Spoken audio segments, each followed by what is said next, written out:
Do you remember when The Last Airbender, the movie, was released by M. Night Shyamalan and everybody shat on it because it was terrible? Comes the poorly directed, lazily written, terribly shot, poorly acted, clumsily edited, oddly paced, insulting adaptation of The Last Airbender in crappily converted 3D.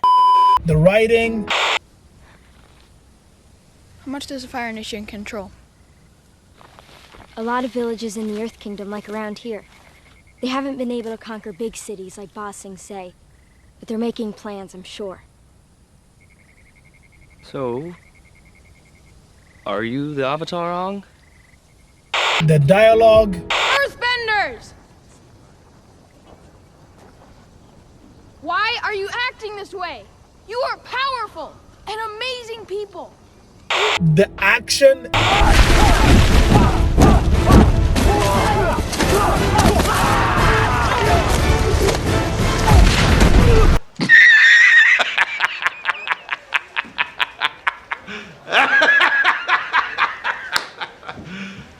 You serious? Everything was terrible, right?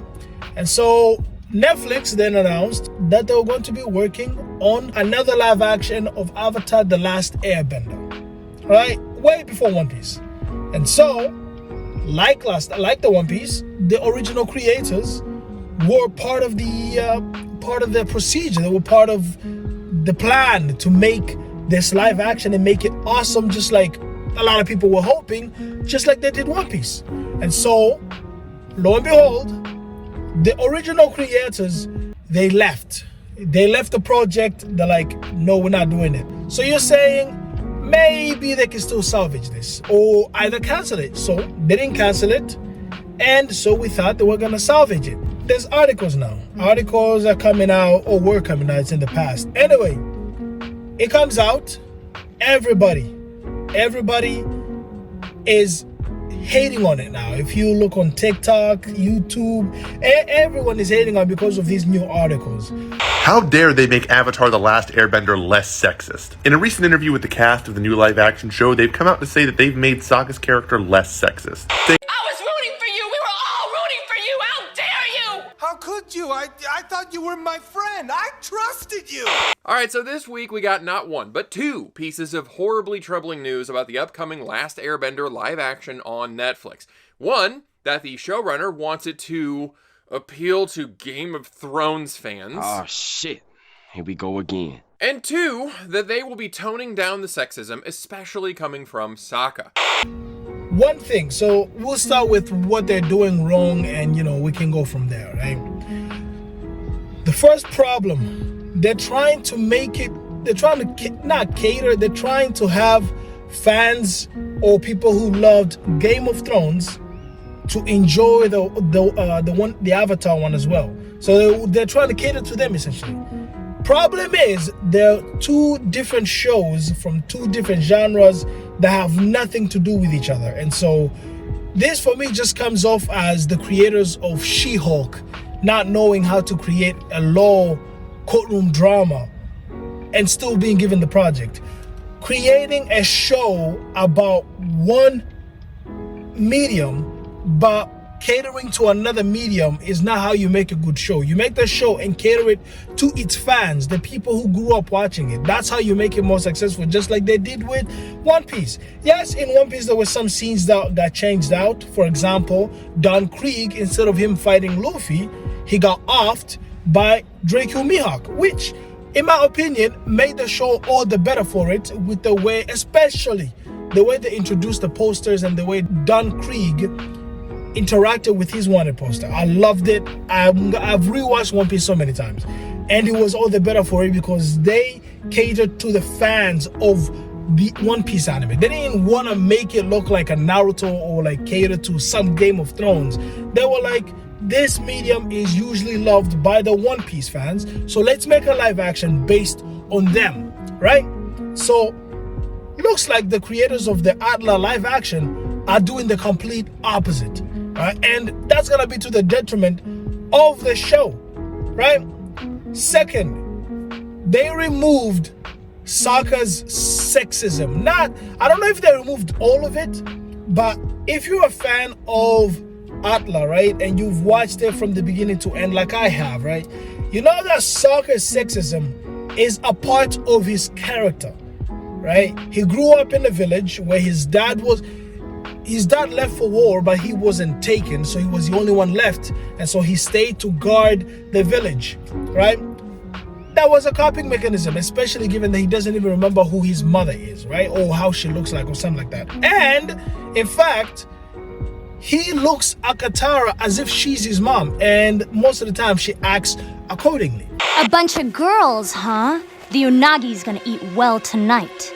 No, don't hurt him. He didn't mean it. My brother's just an idiot sometimes. Anyway, the problem is Sokka's sexism shows his character development the most because it's from one side of the spectrum to another one in a foreseeable movement. Like you can see the transition, right? He goes to Kyoshi Island and gets beaten the out of by women. Who are you? Where are the men who ambushed us? There were no men. We ambushed you. Now tell us, who are you and what are you doing here? Wait a second, there's no way a bunch of girls took us down. A bunch of girls, huh? Later on in the show, he goes to the training room where Suki is, and again, she embarrasses him by defeating him. He had no chance. He couldn't beat him. He couldn't beat her at all. Well, if that's what you want, I'd be happy to. All right, you stand over there. Now, this may be a little tough, but try to block me. Good. Of course, I was going easy on you. Let's see if you can handle this! That does it!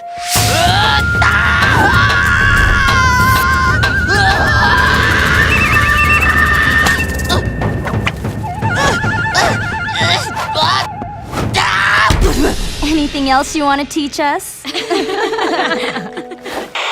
And so he gets humbled. He's like, train me. But in order to humble him even more, she's like, you gotta wear a dress. Which is where one of my favorite scenes comes in. Bravery and honor. Hey, Sokka. Nice dress. Not to mention most of his sexism is one of the aspects of his comedic genius. Look, I'm just saying that if I had weird powers, I'd keep my weirdness to myself. You're calling me weird? I'm not the one who makes muscles at myself every time I see my reflection in the water. Especially before the halfway of the show, right? That's where he shines the most. And then after the character development, he becomes a pretty good leader, in my opinion, of the team. And it works well because you know where he came from to where he's going. I would be honored if you would teach me. Even if I'm a girl? I'm sorry if I insulted you earlier. I was wrong. We normally don't teach outsiders, let alone boys. Please make an exception. I won't let you down. All right. But you have to follow all of our traditions. Of course. In my opinion, I think they're morons who've never watched the show. Because there's no way you could watch the show and think, you know what? This guy had a good character development due to his sexism. Right? Let's remove it. So what's he gonna be now? Just like a guy who finds that he's weak, but like says, okay, yeah, you guys are stronger than me. Okay, train me. That removes. One eternity later. The only other problem I have is, are they going to continue and remove all sexism in the show? Because if that's the case, then they got their work tied out for them. Because that means they also have to go to Master Paku, the Northern Water Tribe, waterbending master, right? Because as you remember, he wanted to train the Avatar. He was like, I'll train you.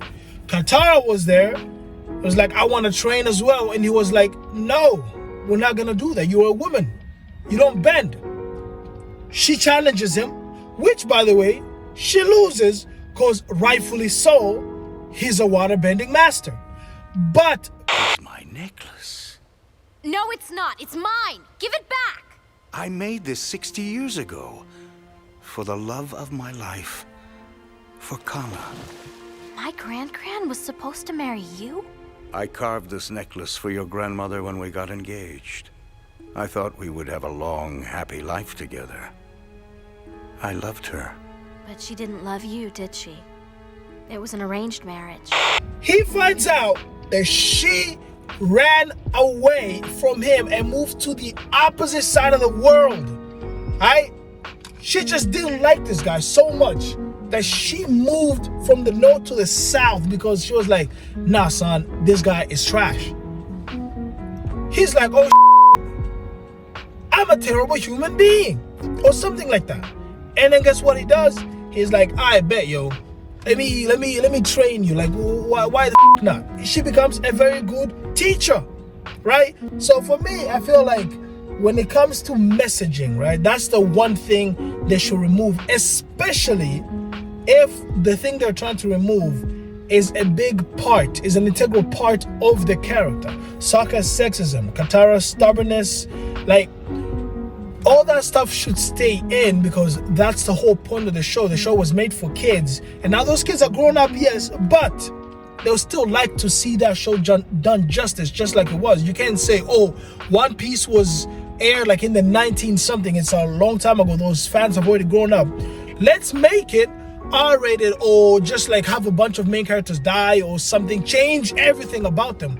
You wouldn't do that because the fans want it the way it is, and it has proven to work. That's the other problem I find with these creators or whoever are in charge of these projects, right? They know the One Piece live action worked because they changed very few things, right? And so for me, I feel like if the original creators of the project you're trying to transition to live action depart the project, that should be a sign that tells you, you know what, maybe what we're doing is wrong. It's common sense. So I don't know what's happening or the kind of people who they're bringing onto the project. To be honest, I don't really care. I'm just gonna watch it and see what's up. But the other third point that is gonna make the show bad, the people who are in charge of this project, whoever they are, with their infinite wisdom, that they are going to remove those scenes. So the part where Aang, the 12-year-old, by the way, wants to go ride a fish that's like a dragon, whatever, a water dragon. There we go. He wants to go ride a water dragon because he's a kid. He's 12 years old.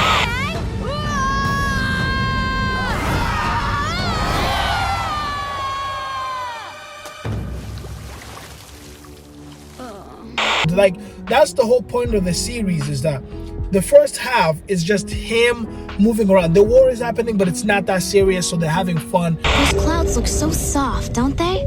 Like you could just jump down and you'd land in a big, soft, cottony heap. Maybe you should give it a try.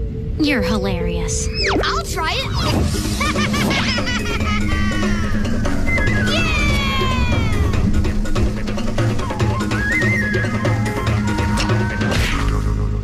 Turns out clouds are made of water. With their journey to learning all the elements, right? And so if you remove those scenes, I feel like the whole show is just going to become dark for no reason, right? Especially since I saw this part of Zuko and his uncle. I don't know if I'll find the scene, but if I do, it will be here. Have you got a plan yet? The plan is to go in and capture the Avatar once and for all. So no plan. I'm working on it, Uncle. I feel like if they put in too much comedy, especially with Zuko and his uncle, because their dynamic is good, right? In the cartoon. So I hope they don't make it too funny, because it had its fun with Zuko not being the comedian or not being awkward. He was just focused. For example, when this scene happened. You will teach me the advanced set. Very well. But first, I must finish my roast duck. So, how is your search for the Avatar going? My fault entirely. These are pakui berries, known to cure the poison of the white jade plant. That or macaole berries that cause blindness. Prince Zuko, you're really going to get a kick out of this. The lotus tile was in my sleeve the whole time!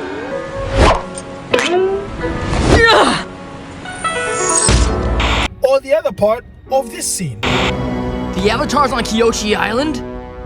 Uncle, ready the rhinos. He's not getting away from me this time. Are you going to finish that? I was going to save it for later. Right? Those scenes, Zuko is not joking around or like being awkward in a comedic way, as the live action shows. I'm not saying the whole thing is gonna be like that, but just in case, right? If they remove the fun aspect of it, the childish part, before we get to the serious part, where we find out Fire Lord Ozai wants to burn the Earth Kingdom from the skies, right? That's f***ing serious.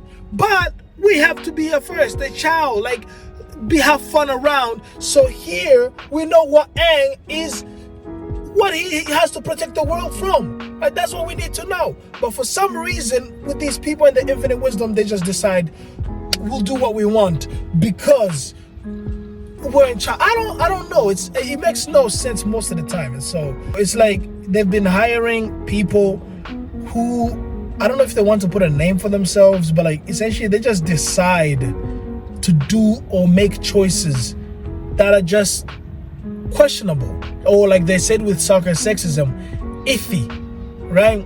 And so I feel like it needs to get to a point where like everything they do has to flop, like lose them a ton of money, right? And I feel like at that point they'll realize that there's a problem. Anyway, with that out of the way, thank you for watching. It's been a while, but I'm not back yet, but thank you for watching. Peace.